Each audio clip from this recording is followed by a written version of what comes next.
नमस्कार मित्रांनो, तुमचं स्वागत आहे माझ्या चॅनलवर प्रियाज किचन। चला आज बनवूया आपण पुरणपोळी। सगळ्यात आधी चण्याची डाळ घ्यायची, एक पाव चण्याची डाळ त्याला स्वच्छ पाण्याने धुवून घ्या। आरामभीत स्वच्छ पाण्याने धुतलं की त्यात हळद टाका। त्याला चण्याच्या डाळीचा वरती पाणी ठेवा। कसं शिजायला छान सोयीस्कर जातो आणि छान होते। त्याला कुकरमध्ये ठेवा। त्याला अर्धा तास होऊ द्या। 4-5 सिटी बारीक याच्यावर ठेवलं की ते छानपैकी होते। त्यात अद्रक टाकूया।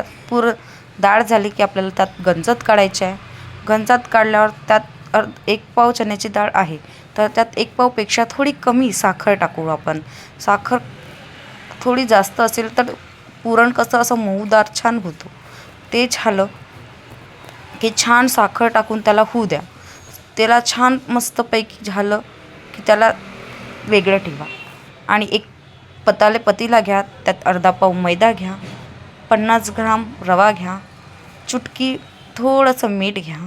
त्याला पाण्याने भिजवून छानपैकी आपण अर्धा पाऊण तासासाठी असं वेगळं ठेवूया की पीठ आपल्याला छान असा नरम मऊ मिळेल।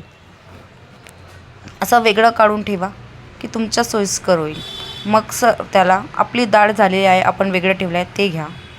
त्याला मिक्सरच्या भांड्यात टाका आणि छान असं पिसून घेऊया आपण। त्याला छान पिसणं झालं की त्याला आपण एक पतीलात घेऊया। पतीलात पूर्ण ते पिसलेलं पुरण काढून घेऊ। ते झालं पुरण काढल्यावर त्यात आपण मस्तपैकी खोबरा किस टाकूया, विलायची पावडर टाकूया आणि आपण ते वेगळं ठेवलेलं पीठ घेऊन त्यात छान गोळं करून त्याला बेलून घ्यायचं।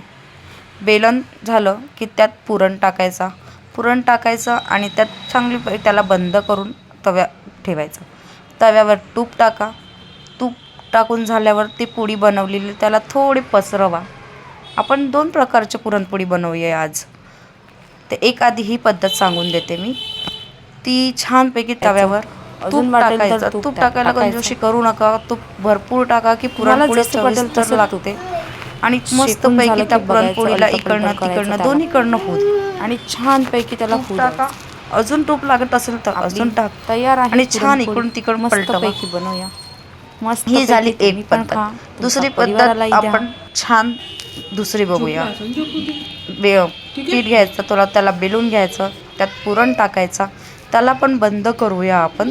बंद करून त्याचं तोंड बंद करून त्याला मस्तपैकी हे करूया आणि बंद झालं की त्याला आपण पूर्ण बंद करा आणि त्याला आपण बेलायला घेऊया आणि ते मस्तपैकी छान बेलून झालं की त्यालाही तव्यावर टाका आणि त्याच्यावर तूप टाका। तयार आहे आपली पुरणपोळी। तुम्हाला आवडेल तर माझ्या चॅनलला सबस्क्राईब करा, लाईक करा आणि शेअर करा। कसं वाटलं आणि काही चुकलं असेल तर माफ करा। Thank you so much.